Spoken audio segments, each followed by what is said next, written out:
Assalaamu calaykum waraxmatullaahi wabarakaatu. Kusoo dhawaada Tamaam Academy. Maantana waxaan idiin wadaa cashar kale oo ka mid ah casharada lagu baranayay luqadda Turkiga. Tamaam. Okay, intaan casharka guda gelin, haddii aad nagu cusub tahay fadlan subscribe saar. Sidoo kale gambalaalkana furo hadduu Ilaahay yiraahdo casharo joogto ah ayaan soo gelin doonaa. Marka si aysan ku dhaafin casharadaas.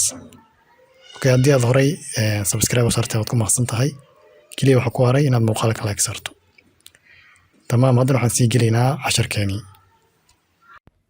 Tamaam, weli waxaan ku dhex jirnaa casharkii lahaanshaha. Tamaam. Horta marka ugu horeyso waxaa wanaagsan in la ogaado luqadda Turkiga mar walbo la sameynayo grammarkeeda macnaha formationkeeda erayada marka la sameynayo ama jumladda ayaan ula jeedaa. Mar walbo waxaa la eegayaa vowelka ama shaqalka u dambeeyo. Tamaam. Eray walbo waxaa la eegayaa vowelka ama shaqalka u dambeeyo. Tamaam. Tusaale ahaan markaad rabto lahaansho inaad sameyso waxaad eegaysaa erayga rabto inaad lahaansho u sameyso shaqalka u dambeeyo ayaad eegaysaa. Tamaam. Tusaalaha waxaan ku soo qaadanay benim adam. Adam erayga la rabo marka in wax lagu daro waa maxay? Ad oo magac ah. Benimna waa wixiga marka adna waa magac. Marka ad tusaale ad iyadoo dhan hal shaqal oo ku jiro waa a. Okay?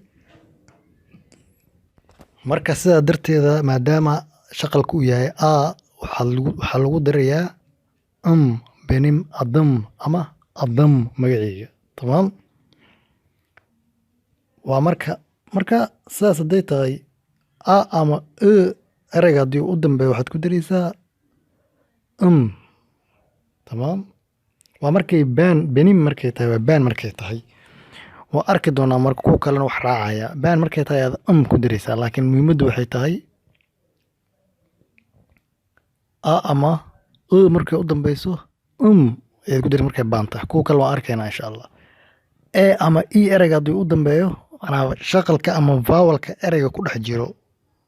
Tamaam. Erayga aad rabto inaad lahaansho u sameyso vowelka u dambeeyo aad fiirinaysa ama shaqalka u dambeeyo. Haddii uu ama yahay waxaad ku daraysaa waa baan markay tahay ama benim markaad rabto waxaaga adiga naftaada markaad ka hadlayso. Tamaam. Tusaalaha noo qoran kalamim noo qoran. aan ku celiyo kalamim. Kalam waa qalin. Kalam waa qalin. Tamaam. Markaa rabto inaad dhahdo qalinkeyga waxaad leedahay kalamim. Benim kalamim qalinkeyga. Sababta loogu daro maxay tahay? Shaqalka u dambeeyo kalam waa tamaam. Sidaa darteed waxaa lagu daray tii horena waxaa lagu daray marka iida dhibicda leh midaan dhibicda lahayn yaa lasku qaldin. Tan kore adam waa tan hoosana waa midda dhibicda leh ayaa iida la yaqaana ah midaan dhibicda lahaydna Turkiga ayaa gaar u tahay waa tamaam. ama haddii uu erayga u dambeeyo waxaad ku daraysaa tusaalaha telefon waa telefonka caadiga ah. Telefonkeyga markaad rabto inaad dhahdo leedahay telefonum ama benim telefonum telefonkeyga ayaad ku daraysaa. Okay? ama haddii uu erayga u dambeeyo shaqalku ama vowelka u dambeeyo uu yahay waxaad ku daraysaa tusaalaha inoo qoran waa cinabka ama canabka waa miro la cuno. Tamaam.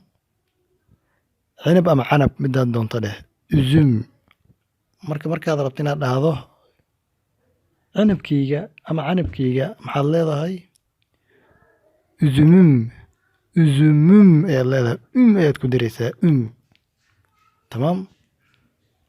marka hadda baan ayaa tusaalaha inoogu qoran kuwa kale qaabka loo sameynayana qaybta labaad ayaan ku arkaynaa.